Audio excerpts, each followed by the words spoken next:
What's going on, everybody? Frankie Blackbird here, coming at you again with another video. Just going to keep the content going. I got a lot of ideas. And so on this one, we're going to talk about my experience in the food industry. Now, I've been working in the food industry since 96. You know, I started off as a 16-year-old at McDonald's.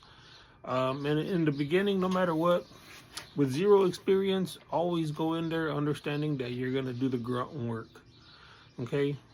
You're gonna wash dishes, you're gonna scrub floors, you're gonna scrub sinks, you're gonna take out trash, you're gonna do all the grunt work. You know, you're probably gonna do the truck, you know, put up inventory and stuff like that. And that's how I started. That was my experience in the beginning when I started. And then from there I went off to other restaurants and stuff like that. And then the good thing about these restaurants is that you won't stay at the bottom forever. You know what I mean? Like, as soon as you go in there, somebody's gonna call in, so they're gonna put you on the grill, they're gonna put you on the fryer, they're gonna put you on the line somewhere, you know. And that's always a good thing, because once you move up, there's no going down, you know. And the main thing when you work in this industry is to get out of the dishes, get out of the pots and pans, get out of the janitorial work, and move up and escalate a little bit higher than that, you know. And so for that, I would tell you, just do your best, work your hardest. When somebody calls in, you know, go in. If they call you, work overtime, ask for overtime, work, see if you can stay late and stuff like that. And that's what I did in the beginning of my career in the food industry. I worked Christmas, I worked Thanksgiving, New Year's, you know, Easter's. I missed a lot of birthdays, I missed a lot of holidays. And there's gonna be another video about regret. I do regret all that stuff, because now I work 2 of the 3 holidays. A lot of these places, they'll give you I do institutional cooking, so I don't work fast food restaurants no more. I did that in my 20s all the way up to about 28, I think. Yeah, from 16 to 28, I did a lot of restaurants. And yeah, not no more, man. I do institutional.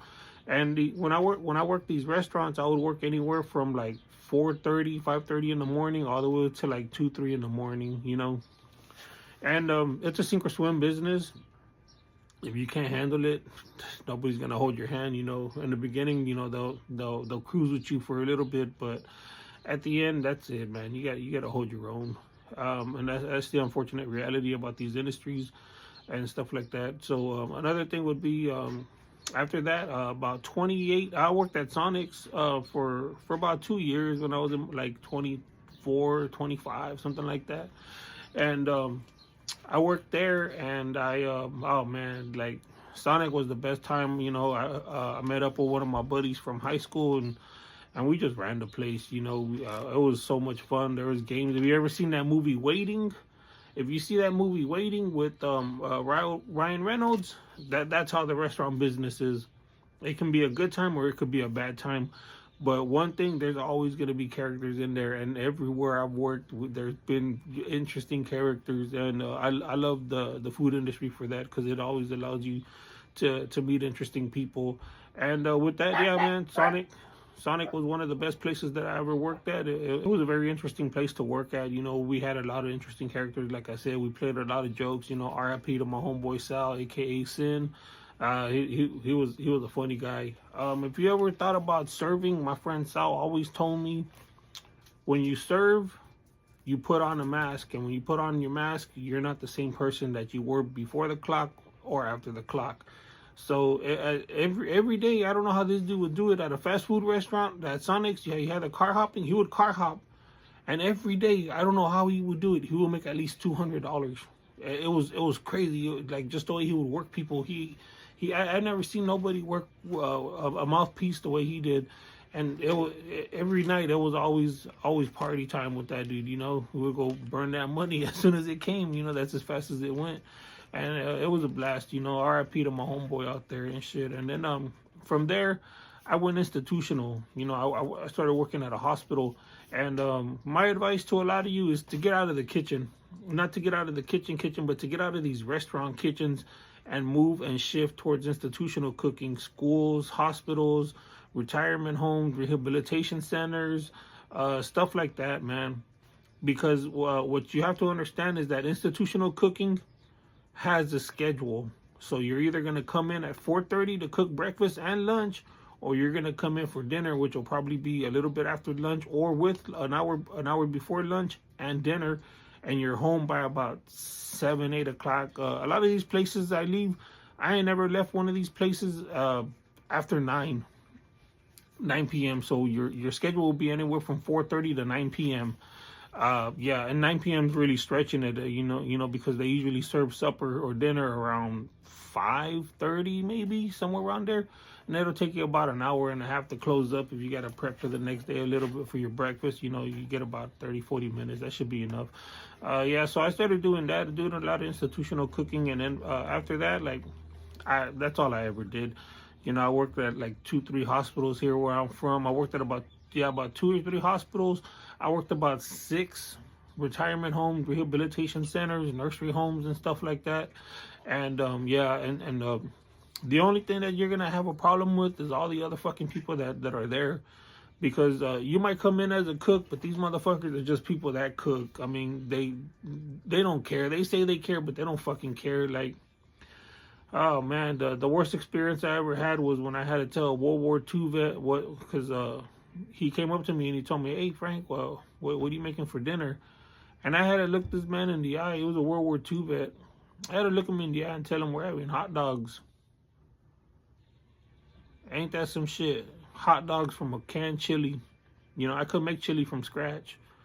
The hot dogs were just basic fucking bootleg, watered down hot dogs and shit. Like, I mean, I worked at places where we serve all beef hot dogs. We served the brioche bun and stuff like that. But these people were cheap. They were trying to get the bottom of the bottom, and a bag of Fritos and shit. And as a cook, they knew I was in school, and they would look at me and they would tell me like you could just tell, like, damn, this is what you're gonna feed me, dude. Like, you're going to school and this is what you're gonna feed me. It was very embarrassing, especially when you gotta serve crap like that that's from somebody else's menu. And that's another thing, that if you're gonna be working in places like this, especially institutional cooking, you're gonna have to hold the responsibility for somebody else's fucking work. So when you come in and these people make these shitty ass fucking menus, as a cook, you're responsible for it because you fucking cooked it. And that's what I hate. I hate these fucking managers and these fucking directors that they think they know cooking, but they don't fucking know shit. The place that I just quit from, they would serve like chicken, and then they would serve like the same fucking vegetable like 2 times, and then like twice in a week, back to back, and it was just so fucking stupid. Like, they would cook soup, but they will make a lot of soup, enough to hold it through the fucking day. Like, that fucking soup's like at 90 degrees, bro. But just heat it back up. I can't do that, man. Like, you're fucking crazy. And that's, like I said, that's another thing that I learned in working in the industry, that a lot of the people you're gonna work with, they don't care. Like, they don't give a shit. Like, when I told that man that I had to make him hot dogs and shit like that, like, it broke my heart, dog, because this man served his country. He went through a lot of shit, saw some shit, And at the end of the day, like, his kids ain't there, but I gotta serve him some hot dogs. So I took it upon myself to order some stuff for some lasagna, and I made them a homemade lasagna. I made some marinara out of scratch and stuff like that.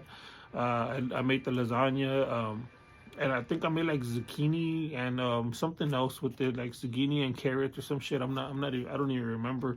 But they called me back into the kitchen. I was washing dishes, and they called me back out into the lobby, the cafeteria room, and they gave me a standing ovation. And that was probably one of the greatest moments in my life, apart from when I got all my medals from school, and my graduation and stuff like that. But yeah, you're gonna have to deal with people like that, man. You're gonna have to deal with people talking behind your back. You're going to have to deal with people trying to set you up for failure. You're going to have to deal with people calling in. That's the main one, too. You're going to have to fucking deal with people calling in, man. And that's a bitch, dude, because you're going to be there by yourself. And you're going to be in the weeds all day. And then tomorrow they're just going to come in with a smile on their face. Hey, how'd it go, And then when you call in, like, you like, all of a sudden everybody else shows up. That's what would happen to me. Like, these motherfuckers would call in and they would leave me there by myself. And so after a while, like, you start, I don't give a fuck no more. Fuck these motherfuckers. That's how I took it, dog. They don't fucking care about me, dog. I don't give a fuck about them either. And so I just started calling in too. And I don't give a fuck. Fuck them, right? So yeah, that was my experience in the industry. I think if I go back, there's gonna be different terms. What I would tell you that is, if you do get into this industry, make sure you move up. So from cook, try to go into some sort of management position. You know, that's what I've been trying to do my whole career since like 2003. But every time every time I go, like nobody wants to push me up to a management position because they see that I'm a great cook. So they'd rather leave me as a cook, and they'll rather find someone else to manage because they can train the manager, but you can't train somebody to be a good cook, and you can't train somebody to come on time, be on time, show up every day, work hard, do what they got to do, and then go home. It's hard to find somebody like that. So my entire career, I've stayed at the bottom because, you know, like the manager position will come up, I'll apply for it, and they'll be like, nah, oh, you know, we'll keep you in mind, but then they'll hire somebody else. And that's what I gotta say about stuff like that, is just to make sure that you try to move up the ladder, you know, try to move up, scale that ladder. And if you're getting into this industry, the best thing for you would be is to go institutional.